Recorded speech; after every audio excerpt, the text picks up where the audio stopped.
तो इस वक्त स्क्रीन के ऊपर आपको तमाम क्वेश्चंस के टाइम कोड नज़र आ रहे हैं, लेकिन आप लोगों को आसानी तब होगी जब इसी वीडियो के डिस्क्रिप्शन में जाएंगे और वहां जाकर तमाम क्वेश्चंस और उन क्वेश्चंस के पार्ट्स के भी टाइम कोड को इस्तेमाल करके अपनी रिक्वायर्ड क्वेश्चन या क्वेश्चन के पार्ट तक पहुंचेंगे। शुक्रिया। अस्सलाम वालेकुम, कैसे हैं आप लोग? उम्मीद करता हूँ आप सबके सब जो हैं बिल्कुल खैरियत से होंगे। आज हम एक्सरसाइज 5.4 जो है उसे स्टार्ट करने जा रहे हैं और क्वेश्चन नंबर 1 आप लोगों को स्क्रीन के ऊपर नज़र आ रहा है। इस एक्सरसाइज को शुरू करने से पहले आप लोगों को मालूम होना चाहिए कि ऑर्डर्ड पेयर किसे कहा जाता है और इसके अलावा कार्टेशियन प्रोडक्ट जो है वो किसे कहा जाता है। उसके बाद ही इन क्वेश्चंस को अच्छे से समझ पाएंगे आप। तो चलिए सबसे पहले ऑर्डर्ड पेयर जो है उसके ऊपर बात करते हैं। तो स्क्रीन के ऊपर आपको ऑर्डर्ड पेयर की हेडिंग नज़र आ रही है और साथ में डेफिनेशन नज़र आ रही है, लेकिन मैं पहले थोड़ा सा ज़बानी आपको बता देता हूँ कि ऑर्डर्ड पेयर किसे कहा जाता है ताकि आपको डेफिनेशन पढ़कर समझ में आए। तो देखिए, कहीं पर भी अगर आपको 2 डिजिट जैसे कि एक्स और वाई ही कर लेते हैं, 2 नंबर्स या 2 एलिमेंट्स इस तरह की फॉर्म में नज़र आ रहे हों तो उसे बोला जाता है ऑर्डर्ड पेयर। ठीक है। अब जैसे यहाँ एक्स और वाई वेरिएबल हैं, किसी नंबर को ज़ाहिर कर रहे हैं, तो ठीक इसी तरह अगर जैसे एक तो ये हो गया, लेकिन अगर इसकी जगह मैं एक्स वाई की जगह इस्तेमाल करूँ 3 और 2 तो ये भी क्या हो जाएगा? Ordered pair. तो नतीजा क्या निकला? कहीं पर भी 2 एलिमेंट्स या नंबर इस तरह की शक्ल में, इस तरह की फॉर्म में लिखे हों तो उसे ऑर्डर्ड पेयर कहा जाता है। और एक अहम बात होती है कि ऑर्डर्ड पेयर में जगह का, पोजीशन का ख्याल रखा जाता है। जैसे 3 2 की अगर बात की जा रही है तो फर्स्ट पे क्या है यहाँ पर 3 और सेकंड पे क्या है यहाँ पर 2। तो क्वेश्चन जब सॉल्व होगा तो आपने 3 को फर्स्ट के हिसाब से ही डील करना है क्वेश्चन सॉल्व करते वक्त। ऐसा नहीं होना चाहिए कि 3 2 था तो आप इसको बाद में 2 और 3 कर दें। ऐसा करेंगे तो रॉन्ग हो जाएगा, because 3 2 is not equal to 3 के। ठीक है। जैसे बहरहाल ऊपर एग्जाम्पल है उसको पढ़ता हूँ तो ये चीज़ आपकी और अच्छे से क्लियर हो जाएगी। इसको मिटा देते हैं यहाँ से, ये मिट गया। और यहाँ से देखें तो any 2 numbers X Y written in the form X Y is called an ordered pair. तो वही बात है जो अभी मैंने आप लोगों को बताई है कि कोई से 2 नंबर जैसे कि अगर एक्स और वाई हैं वो इस फॉर्म में लिखे हुए हैं तो उन्हें ऑर्डर्ड पेयर कहा जाएगा। ठीक है, या ऑर्डर्ड पेयर कहलाते हैं इस तरह की फॉर्म। इसके बाद आगे क्या लिखा हुआ है? In an ordered pair x और y, the ordered pair of number is important. ठीक है, यस वही बात जो अभी मैंने आपको बताया था कि ऑर्डर्ड पेयर के अंदर ऑर्डर ऑफ नंबर यानी कि नंबर की ऑर्डर, नंबर की जगह जो है वो बहुत अहम होती है। जैसे कि अगर x एंड y है तो इसमें लिखा हुआ है कि x is the first coordinate है और y is the second coordinate है। तो ये x फर्स्ट है और y जो है सेकंड कोऑर्डिनेट है। ये चीज़ मैंने आपको बता दी है, तो ये भी समझ में आ गया होगा। और वही चीज़ जो मैंने आपको अभी बताई थी, 3 2 इज़ डिफरेंट फ्रॉम 2 3, यानी कि 3 2 जो है वो अलग है ऑर्डर्ड पेयर के हिसाब से। 2 3 ये 2 अलग ऑर्डर्ड पेयर हैं, ये इक्वल नहीं होंगे। तो नीचे क्या लिखा हुआ है कि एक्स वाई, ये भी बता देते हैं कि जैसे एक्स एंड वाई जो है वो उस वक्त तक इक्वल नहीं होंगे। यस बिल्कुल, जैसे कि y is equal to x, यानी कि ये तो बात समझ में आ चुकी है ना आप लोगों के कि x y और y x एक दूसरे के इक्वल नहीं होंगे, क्योंकि यहाँ पे पहले x है और यहाँ पे बाद में x है, तो इसलिए बराबर नहीं है। लेकिन क्योंकि x y से मुराद या मीन यहाँ पे किसी नंबर की बात की जा रही है तो ये उस वक्त बराबर होंगे जब x जो है y के बराबर हो। ठीक है, एंड y जो है x के बराबर हो। अगर जैसे कि x की जगह कोई नंबर है और यहाँ पे y की जगह जो कोई नंबर है तो वो दोनों अगर बराबर होंगे तो उस सिनेरियो में इक्वल हो सकते हैं, अदरवाइज़ नहीं हो सकते। इस बात को मैं थोड़ा सा लास्ट में यहाँ पे नोट ब्लू कलर के जो नज़र आ रहा है उसमें भी बताई गई है ये चीज़।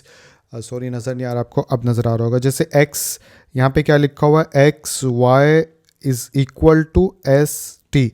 तो अब इनके दरमियान में यहाँ पर इक्वलिटी का साइन है। तो ये इक्वलिटी का साइन क्यों है जबकि x और s तो अलग अलग हैं? तो यहाँ पे यानी s से भी मीन एक नंबर है, x से भी मीन एक नंबर है, और साथ में ये जो इक्वलिटी है इसके आगे लिखा हुआ है कि इफ़ ये दोनों ऑर्डर्ड पेयर उस वक्त बराबर होंगे इफ़ अगर x जो है वो s के इक्वल हो और y जो है वो t के इक्वल हो। तो देखिए वही बात हो गई, x एस के इक्वल है, वाई जो है टी के इक्वल है। अब जब दोनों इक्वल हैं तो इट्स मीन कि इनकी जगह जो है वो सेम है। तो बाकी क्वेश्चंस करेंगे, जो चीज़ समझ में नहीं आती उसे छोड़ दीजिएगा या अपनी एफर्ट्स से समझ लीजिएगा अगर वक्त है, वरना क्वेश्चन सॉल्व करेंगे तो आपको ये सारी बातें अच्छे से समझ में आ जाएंगी। बस ऑर्डर्ड पेयर कहीं पर भी इस तरह का नंबर्स को की शक्ल को ऑर्डर्ड पेयर कहा जाता है, और इसमें जगह का, बार बार बोल रहा हूँ, जगह का खास ख्याल रखना है। जो फर्स्ट नंबर फर्स्ट प्लेस पे है तो वो वहीं पे इस्तेमाल होगा, ठीक है। तो ऑर्डर पेयर समझ लिया आप लोगों ने। अब हम बात कर लेते हैं कार्टेशियन प्रोडक्ट की, क्योंकि उसका भी इसके साथ ताल्लुक़ है। तो चलिए इसे ऊपर करते हैं और यहाँ पे डेफिनेशन लिखते हैं और कॉन्सेप्ट की मदद से समझाता हूँ उसको मैं। तो कार्टेशियन प्रोडक्ट की हेडिंग आ गई, साथ में एक्सप्लेनेशन भी है, लेकिन मैं आपको पहले कॉन्सेप्ट के थ्रू बता देता हूँ कि कार्टेशियन प्रोडक्ट किसे कहा जाता है। तो देखिए, कार्टेशियन प्रोडक्ट सबसे पहली बात आपको ये पता होनी चाहिए कि नॉन एम्प्टी सेट्स होंगे तभी कार्टेशियन प्रोडक्ट जो है वो मालूम कर सकते हैं। तो फर्स्ट पॉइंट पे आपने क्या याद रखना है, नॉन एम्प्टी सेट्स, ठीक है। जैसे कि अभी एक मिसाल भी मैं आपको समझाऊंगा, यहाँ पे लिख लेता हूँ। जैसे ए एक सेट है और बी एक सेट है, ठीक है। ए के एलिमेंट्स कौन से रखें, हम ए के एलिमेंट्स रख लेते हैं। इस एग्जांपल में देख लेते हैं ताकि आपको समझाऊं तो समझ में आ जाए। 1 2 3 और बी 2 5 के। तो ये 2 5 हो गया और ये हो गया 1 2 3। तो आप देख सकते हैं कि ए और बी जो है नॉन एम्प्टी सेट, यानी इनके अंदर एलिमेंट्स मौजूद हैं, यानी नॉन एम्प्टी सेट्स हैं, इसलिए इनका कार्टेशियन प्रोडक्ट लिया जा सकता है। तो फर्स्ट पॉइंट पे जिनका कार्टेशियन प्रोडक्ट लेना हो वो नॉन एम्प्टी सेट्स होंगे। सेकंड पॉइंट पे आपने याद रखना है कि जब भी कार्टेशियन प्रोडक्ट मालूम कर रहे होते हैं सेट्स का, तो उसे रिप्रेजेंट कैसे करते हैं, ए क्रॉस बी के साथ, ठीक है। जैसे इसका मैं कार्टेशियन प्रोडक्ट मालूम करूंगा तो यहाँ पे लिखूंगा ए क्रॉस बी, ठीक है। ए क्रॉस बी भी मालूम कर सकता हूँ और बी क्रॉस ए भी मालूम कर सकता हूँ, ठीक है। तो जब भी ऐसा कुछ लिखा आए तो आपको ये माइंड में आना चाहिए कि कार्टेशियन प्रोडक्ट की बात की जा रही है, ठीक है।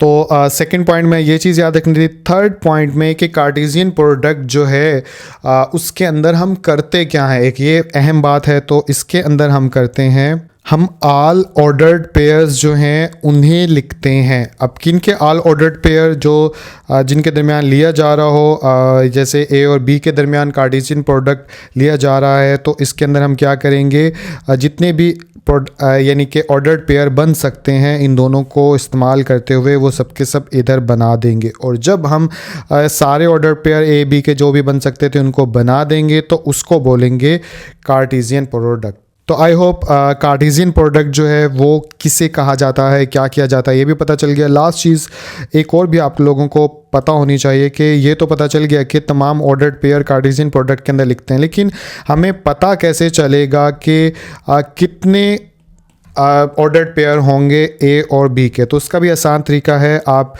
जैसे कि दो सेट्स के दरमियान कार्टेशियन प्रोडक्ट मालूम कर रहे होते हैं तो पहले सेट के एलिमेंट्स लिख लो, जैसे इधर 3 है, और दूसरे सेट के एलिमेंट्स लिख लो, इधर 2 है। तो जिन दो के दरमियान क्रॉस मालूम कर रहे होते हो उन दोनों के तमाम एलिमेंट्स की तादाद को मल्टीप्लाई करो, और मल्टीप्लाई करने के बाद जो आंसर आएगा उतने ऑर्डर्ड पेयर बनेंगे। अब जैसे ए क्रॉस बी मालूम करूंगा तो 6 ऑर्डर्ड पेयर इधर आएंगे, और बी क्रॉस ए मालूम करूंगा तब भी 6 ऑर्डर्ड पेयर इधर आएंगे, ठीक है।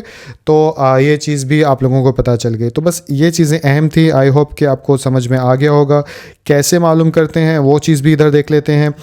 जैसे इसको भी मिटा देते हैं यहाँ से। जैसे ए क्रॉस बी मालूम कर रहे हैं तो सबसे पहले ए को 1 को 2 के साथ एक ऑर्डर पेयर बन गया, फिर 1 को 5 के साथ एक ऑर्डर पेयर बन गया, ठीक है। तो मैं साथ साथ बनाता जाता हूँ। यहाँ पे ब्रैकेट डाली, ये 1 को 2 के साथ एक ऑर्डर पेयर और 1 को 5 के साथ सेकंड ऑर्डर पेयर। इसके बाद अब 2 आता है तो 2 को एक बार 2 के साथ रिलेट कर देंगे और फिर 2 को एक बार 5 के साथ कर देंगे। तो इधर 2 आ गया और इधर 2 5 आ गया, ठीक है। इसके बाद 3 बच गया, 3 को 2 के साथ कर देंगे और फिर 3 को 5 के साथ कर देंगे। तो 3 को 2 के साथ और 3 को 5 के साथ, बस इतने ही बन सकते थे। इसको क्लोज कर देते हैं। तो अब देखिए 6 बनने थे तो 1 2 3 4 5 6, ठीक है, 6 ऑर्डर पेयर बन गए। तो इस तरह से मैंने ए क्रॉस बी मालूम कर लिया, या फिर कार्टेशियन प्रोडक्ट जो है वो मालूम कर लिया ए बी का। तो ए क्रॉस बी भी मालूम कर सकते हैं, तो बी क्रॉस ए भी मालूम कर सकते हैं। तो ये कैसे मालूम करेंगे? अब चलो पहले बना लेता हूँ, फिर बताता हूँ कि अहम बात क्या है। कि अब यानी कि बी क्रॉस ए, तो पहले बी के एलिमेंट्स को लेंगे, तो बी को 1 के साथ एक ऑर्डर पेयर बनाएंगे तो 2 1 आ जाएगा। ठीक है, यानी कि 2 1, उसके बाद 2 1, फिर 2 2, फिर 2 3, ऐसे चलेगा। तो यहाँ पे आ जाएगा 2 2 और 2 3। ठीक है, उसके बाद अब 2 को तो तीनों के साथ कर लिया रिलेट और ऑर्डर पेयर बना लिया। अब 5 1 बनेगा, 5 2 बनेगा और 5 3 बन जाएगा। तो 5 1, ठीक है, और 5 2 और 5 3, और ये ब्रैकेट क्लोज। तो आप देख सकते हो 2 3 4 5 6 ऑर्डर पेयर बने हैं। तो इट्स मीन के हमारा ये क्वेश्चन ठीक है। अब यहाँ पर एक और अहम बात है जो आप लोगों को मालूम होनी चाहिए, आखिरी बात है कि जैसे ए क्रॉस बी मालूम किया था, तो आप देख सकते हो कि इन तमाम ऑर्डर पेयर के अंदर ए के एलिमेंट्स पहले हैं। जैसे इधर 1 है, इधर 1 है, इधर 2 है, इधर 2 है, इधर 3 है, इधर 3 है, और ये सारे के सारे जो हैं वो फर्स्ट यानी कि ए से बिलोंग करते हैं एलिमेंट्स। ठीक है, तो आप देख सकते हैं यहाँ भी फर्स्ट आ जाएगा और यहाँ पे भी फर्स्ट आ जाएगा। जबकि बी क्रॉस ए मालूम किया, तो अब पहले जो है बी का एलिमेंट आया, तो देखिए 2 इधर भी है, इधर भी है और इधर भी है। और इसके बाद 5 था, तो 5 इधर भी है, इधर भी है, इधर भी है। तो फर्स्ट में अब 5 आ गया। तो जो डिजिट या जो सेट आप शुरू में रखेंगे उनके तमाम एलिमेंट शुरू में आएंगे। ये बात भी आप अपने ये जहन में रखिएगा।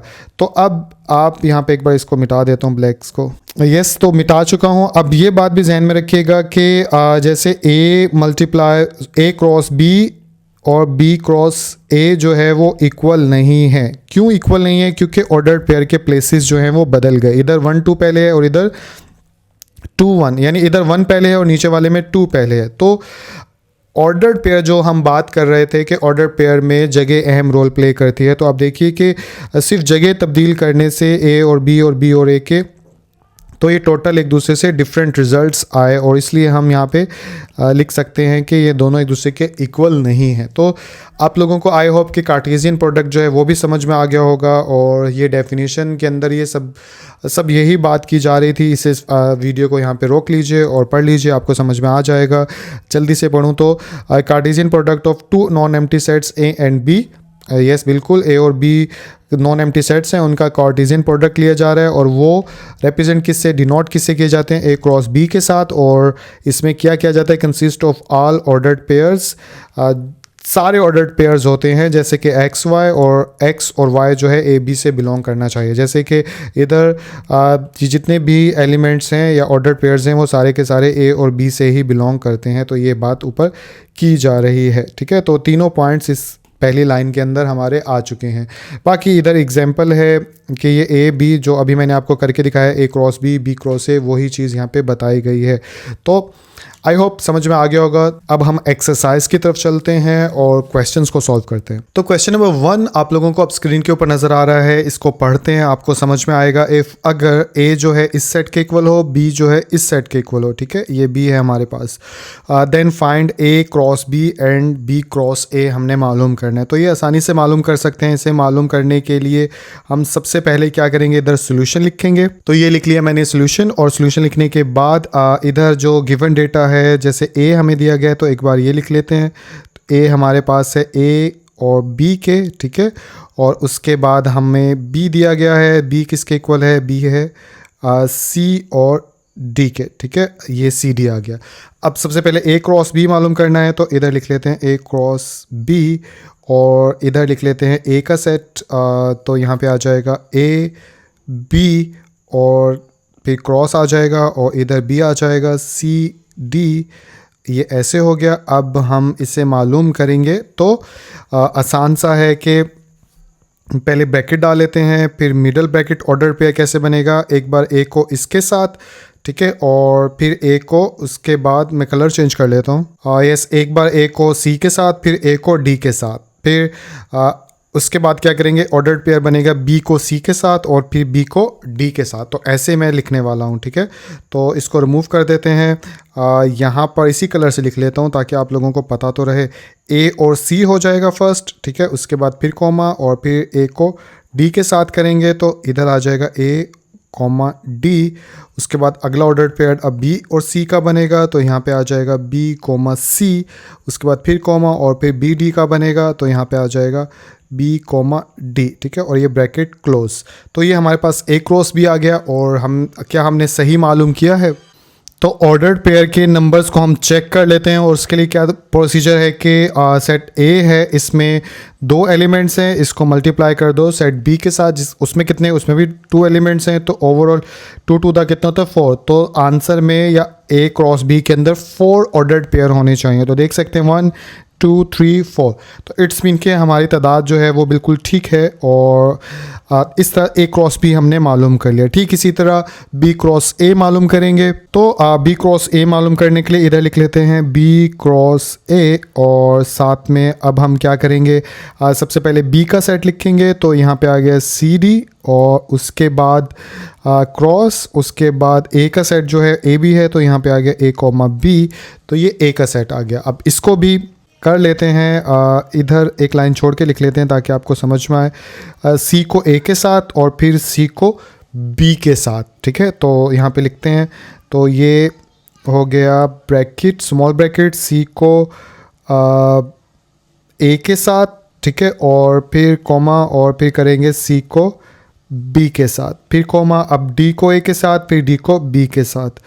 तो यहाँ पे डी को ए के साथ और फिर डी को बी के साथ, ठीक है। तो ये हमारे पास आ गया। तो इसके भी कितने ऑर्डर्ड पेयर बनेंगे, 4 बनेंगे, क्योंकि 2 एलिमेंट ए में है, 2 एलिमेंट बी में है, तो 2 टू द 4 है, ठीक है। तो आप देख सकते हैं 4 है। अब इसमें जो एक चीज़ है बी क्रॉस ए, तो पहले जो है वो सारे बी के एलिमेंट्स होने चाहिए। तो आप देख सकते हो सी बी इसके साथ है, ये सी बी पहले है, इसमें भी इसमें डी की बात है तो डी देखिए पहले है, और अगले में भी डी की बात है, डी पहले है। तो ये चीज़ भी जहन में रखिएगा, तरतीब जो है वो अहम रोल प्ले करती है। तो पहले के अंदर जैसे ए है, इधर भी ए है, फिर उसके बाद देखें बी है। तो जो पहले होता है उसके एलिमेंट्स भी पहले होते हैं और जो बाद में होते हैं उसके एलिमेंट्स भी बाद में होते हैं, ठीक है। तो आई होप ये चीज़ समझ में आ गई होगी। तो इस तरह क्वेश्चन नंबर 1 पूरा हुआ। क्वेश्चन नंबर 2 की तरफ चलते हैं। तो क्वेश्चन नंबर 2 आप लोगों को स्क्रीन के ऊपर नज़र आ रहा है। इसमें भी पिछले क्वेश्चन की तरह एक सेट ए दिया गया है, एक बी दिया गया है, और काफ़ी सारे इसमें प्रोडक्ट मालूम करने हैं, A cross B, B cross A cross A, B cross B.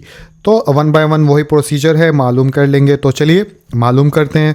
तो मालूम करने के लिए सबसे पहले तो हम सोल्यूशन लिखते हैं। तो इधर आ गया हमारा सोल्यूशन। उसके बाद हम जो गिवन सेट्स हैं वो लिख लेते हैं। तो ए हमारे पास मौजूद है 0 2 4 की सूरत में, और बी हमारे पास मौजूद है -1 और 3 की सूरत में। ये हमारे पास 2 सेट्स आ गए, और हम सबसे पहले ए क्रॉस बी मालूम करेंगे। तो यहाँ पे लिख लेते हैं ए क्रॉस बी। तो ए क्रॉस बी मालूम करने के लिए सबसे पहले ए का सेट लिख लेते हैं। तो इधर 0 2 4 आ जाएगा, और इधर आ जाएगा क्रॉस, और इधर आ जाएगा -1 और 3, ठीक है। तो इसको अगर हम मालूम करेंगे तो अब कैसे मालूम करेंगे, 0 एक बार -1 के साथ होगा और एक बार 3 के साथ होगा, ठीक है। और इसी तरह 2 -1 के साथ होगा, फिर 3 के साथ होगा। इसी तरह 4 -1 के साथ ऑर्डर पेयर में जाएगा और फिर 3 के साथ जाएगा। तो चलिए अब मैं लिखता हूँ। तो फर्स्ट बनेगा 0 -1, एक ऑर्डर पेयर आ गया, उसके बाद आ जाएगा 0 3, ठीक है। सेकेंड ऑर्डर पेयर अब 2 के साथ कर लेते हैं, 2 -1, तो ये आ गया 2, इधर आ जाएगा 3। उसके बाद आगे अगर चलेंगे तो अब 4 के साथ, तो 4 एक बार -1 के साथ आ जाएगा, और फिर 4 आ जाएगा एक बार 3 के साथ, ठीक है। ये माइनस नहीं कोमा है, ये 3 आ गया, और ये ब्रैकेट क्लोज हो गए। तो ये एक क्रॉस बी हमने मालूम कर लिया। इसके बाद जो है बी क्रॉस ए मालूम कर लेते हैं। तो यहाँ पे लिखा बी क्रॉस ए, और उसके बाद अब पहले बी का सेट लिख लेते हैं जो कि क्या -1 और 3, और इसके बाद हम ये क्रॉस आ गया और ए का लिख लेते हैं। ए का क्या है 0 2 4 और ये आ गया, ठीक है। इसके बाद आगे अगर चलें तो पहले ऑर्डर्ड पेयर क्या होगा, -1 0 के साथ, फिर -1 2 के साथ, फिर -1 4 के साथ, और ठीक इसी तरह 3 0 के साथ, फिर 3 2 के साथ और फिर 3 4 के साथ। तो चलिए बनाते हैं इसको।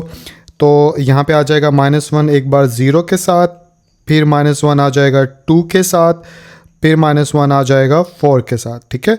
तो -1 को कर लिया, उसके बाद 3 एक बार 0 के साथ, 3 जो है 2 के साथ आ जाएगा और फिर 3 जो है वो 4 के साथ आ जाएगा और ये ब्रैकेट क्लोज। और साथ साथ आप चेक भी कर लीजिएगा कि ऑर्डर्ड पेयर की तादाद सही है। जैसे इधर एलिमेंट्स कितने हैं ए सेट में 3 और इधर कितने हैं 2, तो 3 × 2 = 3 to the 6, तो 6 ऑर्डर्ड पेयर होने चाहिए। तो 1 2 3 4 5 6, तो इट्स मीन के ये सही जा रहा है। तो इसी तरह नीचे भी आप गिन लीजिएगा, इधर भी 6 बनने चाहिए, तो 1 2 3 4 5 6, तो इट्स मीन के ये भी ठीक है। तो बी क्रॉस ए भी हमने मालूम कर लिया। इसके बाद हम ए क्रॉस ए मालूम कर लेते हैं। तो इसके लिए यहाँ पर जाते हैं, यहाँ पर लिख लेते हैं ए क्रॉस ए, और ए क्रॉस ए में मतलब ए की साइड 2 दफ़ा लिखा जाएगा, तो 0 2 4 है। तो यहाँ पे लिख लेते हैं 0 2 4 और दोबारा इसी को लिख लेते हैं 0 2 4, ठीक है। 4 थोड़ा सा अब सही है। इसके बाद अब इनको क्रॉस करें तो ये क्या हो जाएगा, थोड़ा पीछे से शुरू करते हैं। सबसे पहले 0 0 के साथ, फिर 0 2 के साथ और फिर 0 4 के साथ, ठीक है।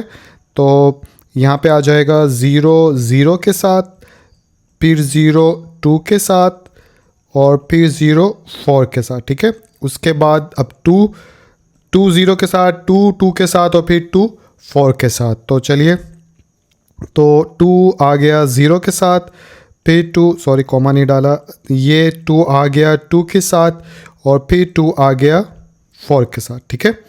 तो ये भी 3 दफ़ा लिख लिया। उसके बाद 4 0 के साथ, 4 2 के साथ और 4 4 के साथ। तो यहाँ पे आ जाएगा 4 एक बार 0 के साथ और फिर 4 एक बार 2 के साथ और फिर 4 सॉरी ब्रैकेट नहीं डाली, 4 जो आ जाएगा वो 4 के साथ, और ये ब्रैकेट क्लोज और यहाँ पे मिडल ब्रैकेट क्लोज हो गई। तो इस तरह ये भी मालूम कर लिया। इसमें यानी कि नंबर्स चेक करें ऑर्डर्ड पेयर्स की सही हैं, तो सेट ए में 3 एलिमेंट्स हैं, फिर दोबारा सेट ए के साथ ही मल्टीप्लाई, तो 3 3 द 9, तो 9 होने चाहिए। तो चलिए काउंट करते हैं ऊपर वाले। ये हो गया 1 2 3 4 5 6 7 8 9, तो इट्स मीन के तादाद हमारी ठीक है। तो इस तरह से ये ए क्रॉस ए भी मालूम कर लिया। अब ए क्रॉस बी की तरफ चल पड़ते हैं, सॉरी ए क्रॉस बी की तरफ नहीं, बी क्रॉस बी की तरफ चलते हैं। तो यहाँ पे आ जाएगा बी क्रॉस बी, और बी सेट किसके इक्वल है ऊपर देखें तो -1 और 3 के। तो यहाँ पे आ जाएगा -1 और 3 और साथ में क्रॉस, और यहाँ पे आ जाएगा -1 और 3, ठीक है। और इसको अगर करें तो ये हो जाएगा -1 एक बार -1 के साथ, और उसके बाद -1 जो है वो 3 के साथ, और इधर चलेंगे तो सेकंड में 3 -1 के साथ और फिर 3 3 के साथ। आई होप समझ में आ गया होगा। यानी ये इसके साथ, फिर इसके साथ, फिर ये इसके साथ, फिर इसके साथ। तो इसके कितने होने चाहिए, तो 2 एलिमेंट्स बी में दोनों में 2 2 to the 4 बनने चाहिए, तो 1 2 3 4। तो ये भी हमारा ठीक हो चुका। तो इसके साथ ही क्वेश्चन नंबर 2 जो है वो भी हमने मुकम्मल कर लिया। अगले क्वेश्चन की तरफ चलते हैं। तो क्वेश्चन नंबर 3 आप लोगों को स्क्रीन के ऊपर नज़र आ रहा है, जिसमें क्या बोला जा रहा है, फाइंड ए एंड बी। आपने ए एंड बी की वैल्यू मालूम करनी है। जैसे ये ए है और ये बी है हमारे पास, ठीक है। और इफ़ अगर ये दोनों ऑर्डर्ड पेयर जो हैं एक दूसरे के इक्वल हों, तो जब भी दो ऑर्डर्ड पेयर एक दूसरे के इक्वल होते हैं तो हम आसानी से मालूम कर सकेंगे ए और बी की वैल्यू, बिकॉज ये जो है इसके इक्वल होता है और b-2 जो है इसके इक्वल होता है। या फिर मैं सॉल्व करता हूँ, साथ साथ बताता हूँ। जैसे सॉल्व करने के लिए सबसे पहले तो इधर लिखा जाएगा सॉल्यूशन, और सॉल्यूशन लिखने के बाद यहाँ पे लिख देते हैं सिंस के अगरचे, ठीक है, a-4, ठीक है, और यहाँ पे आ गया b-2, ये ऑर्डर्ड पेयर बराबर है या इक्वल है किसके, 2 और 1 के। तो तो अच्छा एक चीज़ और, जैसे कि आप लोगों को मालूम तो है ही कि ये वाला फर्स्ट प्लेस वाला जो नंबर होता है इधर फर्स्ट प्लेस के इक्वल होता है, इनके नाम भी होते हैं, जैसे कि इसका नाम होता है एब्सिसा, जैसे A-4 और 2 ये दोनों एब्सिसा कहलाते हैं, और B-2 और 1 जो है ये ऑर्डिनेट कहलाते हैं। ठीक है, मैं यहाँ पे लिख भी देता हूँ, ये आपने 9th क्लास के अंदर पढ़ा भी होगा। इसको बोलते हैं एब्सिसा, ठीक है, और इसको भी बोलेंगे एब्सिसा, और इसको बोलेंगे ऑर्डिनेट, और इसको भी बोलेंगे ऑर्डिनेट। तो जब भी इस तरह का वर्ड मैं बोलूं तो आप लोगों ने इन प्लेसेस को माइंड में रखना है। ठीक है, तो ये चीज़ हो गई। तो अब हमको क्या मालूम है कि एब्सिसा जो है एब्सिसा के इक्वल होता है, और ऑर्डिनेट जो है वो ऑर्डिनेट के इक्वल होता है अगर दो ऑर्डर्ड पेयर एक दूसरे के बराबर हों। ठीक है, तो इस चीज़ को इस्तेमाल करते हुए हम ए और बी की वैल्यू मालूम करेंगे, और वो कैसे मालूम करेंगे, हम यहाँ पर लिख लेंगे A-4 इज़ इक्वल टू 2, और एंड लिख लो या कोमा डाल लो, उसके बाद यहाँ पे आ जाएगा B-2 इज़ इक्वल टू 1। अब A इज़ इक्वल टू -4 उधर जाके क्या हो जाएगा +4, और यहाँ पे आ गया 2, और इधर आ जाएगा B इज़ इक्वल टू 2 + 1, और A इज़ इक्वल टू इधर आ जाएगा 4 और 2 6, और इधर आ जाएगा B इज़ इक्वल टू 3। तो ये हमारे पास A और B की वैल्यू आ गई जो कि हमने मालूम करनी थी या मालूम करने को कहा गया था। तो पार्ट 2 आप लोगों को स्क्रीन के ऊपर नज़र आ रहा है, इसमें भी A और B की वैल्यूज़ मालूम करनी है। तो वैल्यूज़ मालूम करने के लिए सबसे पहले तो सोल्यूशन लिखा, और सोल्यूशन लिखने के बाद इधर लिख लेते हैं सिंस अगरचे 2A + 5 और यहाँ पे आ जाएगा 3 एक ऑर्डर्ड पेयर हो गया, और ये इक्वल है 7, और यहाँ पे आ जाएगा B-4। ठीक है, तो अब एब्सिसा के इक्वल होगा, तो हम यहाँ पे लिख सकते हैं 2A + 5 इज़ इक्वल टू 7। ठीक है, और कॉमा डाल लेते हैं इधर, और इसके अलावा ऑर्डिनेट जो है 3 ये किसके इक्वल होगा, दूसरे के ऑर्डर्ड पेयर के ऑर्डिनेट के, तो यहाँ पे आ जाएगा 3 इज़ इक्वल टू B-4। ठीक है, और उसके बाद अब हमें A और B की वैल्यू मालूम करनी है, तो A को इधर रहने देते हैं, 5 उधर जाके माइनस हो जाएगा, तो 7 - 5 इधर 3 आ गया, और 4 को इधर ले आते हैं क्योंकि B की वैल्यू मालूम करनी है, तो इधर आके साइन बदल जाएगा, +4 हो जाएगा, और इधर बच जाएगा ओनली B। और इधर चलें तो अब A यानी कि A और यहाँ पे 2, 7 में से 5 गए तो 2 बच गया। ठीक है, तो अब चलो एक स्टेप और कर लेते हैं, इधर 4 5 6 7, और इधर आ जाएगा B, और इधर हो जाएगा A is equal to 2 divide by 2, और ये 2 1 ज़ा 2, इधर आ जाएगा 7 इज़ इक्वल टू B या B is equal to 7। A जो है वो आया हमारे पास 1, और B जो है वो हमारे पास आया 7। ठीक है, तो ऐसे ठीक है, तो ये A और B की वैल्यू हमने मालूम कर ली। तो पार्ट नंबर 3 आप लोगों को स्क्रीन के ऊपर नज़र आ रहा है। इसे सॉल्व करने के लिए सबसे पहले तो लिखेंगे सोल्यूशन, जो कि मैं लिख चुका हूँ। उसके बाद इधर लिख लेते हैं सिंस, और सिंस लिखने के बाद इधर आ जाएगा 3 - 2A ये आ गया, और सेकंड है B-1। ठीक है, तो एक ऑर्डर्ड पेयर आ गया, उसके बाद सॉरी यहाँ पे इक्वलिटी है, और इधर आ जाएगा A-7, और इधर आ जाएगा 2B + 5। ठीक है, तो इसको फर्दर सॉल्व करेंगे, तो अब एब्सिसा के इक्वल होता है, तो 3 - 2A इज़ इक्वल टू आ जाएगा A-7। ठीक है, और यहाँ पे एन डाल लो या कोमा डाल लो, उसके बाद B-1 is equal to 2B + 5 इसके आ जाएगा। अब A को इधर रखना है, तो 3 को उधर ले आते हैं, और इस A को इधर ले आते हैं। ठीक है, तो अब इसमें ख्याल क्या रखना है, ये A जब इधर आएगा तो उधर प्लस का था, इधर आके माइनस का हो जाएगा, और ये 3 जो है उधर जाएगा तो इधर प्लस का है, उधर जाके माइनस हो जाएगा। ठीक है, तो दोनों के साइन बदलेंगे, तो मैं एक ही स्टेप में दोनों चीज़ें कर रहा हूँ। तो ये हो गया -A, और -2A यहाँ पर पहले से मौजूद था, और इधर -7 पहले से मौजूद है, उधर से 3 पॉजिटिव इधर आके -3 हो जाएगा, तो कुछ ऐसे बन जाएगा। ठीक है, और इधर चलें तो इधर B पहले से मौजूद है, ये वाला b जब दूसरी साइड पे जाएगा तो माइनस b हो जाएगा, तो ये हो गया -2b। और 5 इधर पहले से मौजूद था, ये वाला -1 उधर जाएगा तो +1 हो जाएगा, तो ये +1 आ गया। उसके बाद ये हो जाएगा -3a और यहाँ पे आ जाएगा -10 और इधर आ जाएगा -b और इधर आ जाएगा 5 और 1 6, ठीक है। तो अब a इज़ इक्वल टू आ जाएगा -10 डिवाइड बाय -3 और इधर आ जाएगा b इज़ इक्वल टू -6, ठीक है। क्यों? क्योंकि 6 जिसके साथ कुछ नहीं होता 1 होता है ना, तो नीचे आके -1 हो जाएगा, तो ये -6 ही हो जाएगा। तो ऐसे हो गया। या फिर दूसरे लफ्ज़ों में इस चीज़ को ऐसे भी कि -1 को दोनों तरफ मल्टीप्लाई करवा लो, तो इधर ये पॉजिटिव बन जाएगा, इधर माइनस आ जाएगा और ये माइनस माइनस से कैंसिल हो गया। तो फाइनली a जो है हमारे पास आया 10 डिवाइड बाय 3 और b जो है हमारे पास आया -6, ठीक है।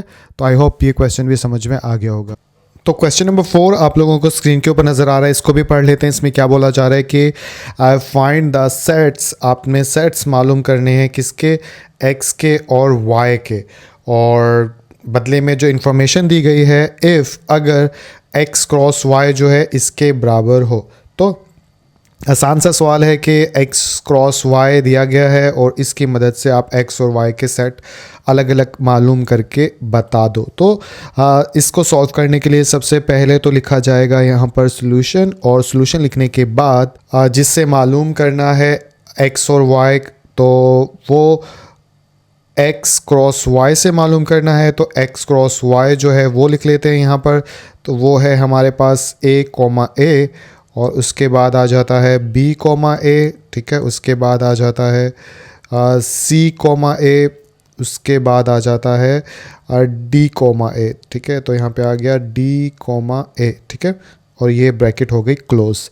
अब x और y मालूम करना है। हम लोगों को मालूम है जो फर्स्ट यानी एब्सीसा होता है हर ऑर्डर्ड पेयर में, वो हमारे x होते हैं क्योंकि सबसे पहले x है, और जो सेकंड प्लेसेस होते हैं वो ऑर्डिनेट वो हमारे जो हैं वो y होते हैं। तो ऊपर क्रॉस में आप लोगों ने ये किया था, तो आई होप समझ भी आ गया होगा कि फ़र्स्ट का ताल्लुक फ़र्स्ट के साथ होता है और सेकंड का ताल्लुक सेकंड के साथ होता है। तो इस इंफॉर्मेशन को इस्तेमाल करते हुए हम इजीली x और y को अलग अलग कर सकते हैं। तो x के सेट में क्या आ जाएगा, एक तो आ जाएगा a, इधर से आ जाएगा b, ठीक है, सॉरी इसको साथ साथ ऐसे कर देता हूँ, b, और फिर आ जाएगा c, और फिर आ जाएगा d, ठीक है। तो यानी a b c d, ठीक है। और उसके बाद अब हमें मालूम करना है y, तो y आ जाएगा हमारे पास a, यानी वो तो हर जगह a ही है, तो इसलिए y आ जाएगा a, ठीक है। तो ये हमारे पास जो हमसे पूछा गया था x और y की वैल्यू मालूम करो, सॉरी सेट मालूम करो, तो हमने मालूम कर लिया, ठीक है। आसान सा सवाल था, समझ में आ गया होगा। तो क्वेश्चन नंबर 5 आप लोगों को स्क्रीन के ऊपर नज़र आ रहा है, जिसमें क्या बोला जा रहा है कि इफ़ अगर x बराबर है इस सेट के, y बराबर है इस सेट के, देन फाइंड, तो आपने मालूम करना है क्या, नंबर ऑफ एलिमेंट्स बताने हैं। जैसे x क्रॉस y अगर मालूम करें इन दोनों का, ठीक है, तो कितने नंबर ऑफ़ एलिमेंट्स होंगे इसके आंसर में। ठीक इसी तरह इसका जब y क्रॉस x मालूम करेंगे, ऊपर जो सॉरी इसको एक बार मिटा देता हूँ, y क्रॉस x मालूम करेंगे इन दोनों की मदद से, तो कितने नंबर ऑफ़ एलिमेंट्स होंगे ये बताना है। और x क्रॉस x मालूम करेंगे तो कितने नंबर ऑफ़ एलिमेंट्स मौजूद होंगे। सिर्फ नंबर ऑफ़ एलिमेंट्स बताना है, आपने क्रॉस मालूम करके नहीं देना, ठीक है। तो डायरेक्टली हम मालूम कर सकते हैं, काफ़ी बच्चों को तो जहन में भी आ गया होगा। तो चलिए इसे सॉल्व करते हैं। सॉल्व करने के लिए यहाँ पे लिखा जाएगा सबसे पहले सॉल्यूशन, और उसके बाद नंबर ऑफ़ एलिमेंट्स की बात होगी, तो इन दोनों सेट्स के अंदर जितने एलिमेंट्स है वो लिख लेते हैं। तो ये लिख लिए नंबर ऑफ़ एलिमेंट्स, किस में लिखें, इन सबसे पहले x का सेट दिया गया है तो x लिख लेते हैं। तो x के अंदर 3 एलिमेंट्स है, तो इधर आ गए 3 एलिमेंट्स, ठीक है, जैसे 1 2 और 3, ठीक है। इसी तरह y के एलिमेंट्स लिख लेते हैं। तो ये लिख लिए number of elements in y के अंदर कितने 1 2, तो 2 एलिमेंट्स हैं, तो यहाँ पे आ गया 2। अब हम इजीली मालूम कर सकते हैं, जैसे कि पहले के अंदर x क्रॉस y जो है इसके नंबर ऑफ़ एलिमेंट्स बताने हैं, तो यहाँ पे लिख लेते हैं number of elements x cross y, और x क्रॉस y मालूम करना है तो सबसे पहले x के नंबर ऑफ एलिमेंट्स लिख लें, तो वो कितने हैं, वो 3 है। तो यहाँ पे आ जाएगा 3 और फिर क्रॉस और फिर y के एलिमेंट कितने हैं 2, तो इधर आ जाएगा 2। तो ये कितने हो जाएंगे 3 2 6। तो x क्रॉस y के अंदर 6 एलिमेंट्स आएंगे जब आप मालूम करेंगे। ठीक है, तो एक पार्ट हो गया। इसी तरह दूसरा भी कर लेते हैं। इसमें पूछा गया y x के, तो स्टेटमेंट लिख लेता हूँ। तो ये स्टेटमेंट लिख ली, number of elements y cross x। तो y के एलिमेंट्स कितने हैं 2 और x के एलिमेंट कितने हैं 3, तो 2 मल्टीप्लाई बाय 3, तो ये हो जाएगा 2 3 दा भी कितना होता है 6, तो इसकी तादाद भी 6 होगी। इसी तरह थर्ड के मालूम कर लेते हैं। थर्ड में हमने क्या मालूम करना है, x क्रॉस x। तो यहाँ पे दोबारा से लिख लेते हैं। तो ये लिख लिया number of elements x cross x। तो x की तादाद कितनी है 3, तो दोनों 3 3 आ जाएगा और इसके बाद 3 3 तक कितना होता है 9, तो इसमें तादाद आ जाएगी 9। तो इस तरह से कितने नंबर ऑफ एलिमेंट्स किस में मौजूद हैं वो हमने मालूम कर लिया। आई होप कि ये क्वेश्चन भी आसान सा था, समझ में आ गया होगा। आसान सी एक्सरसाइज थी, आगे कुछ नहीं बचा। मुझे इजाज़त दीजिए, अपना बहुत सा ख्याल रखिएगा और इसी तरह पढ़ते रहिए, आगे बढ़ते रहिए। अगली वीडियो के अंदर मुलाकात होगी। अल्लाह हाफिज़।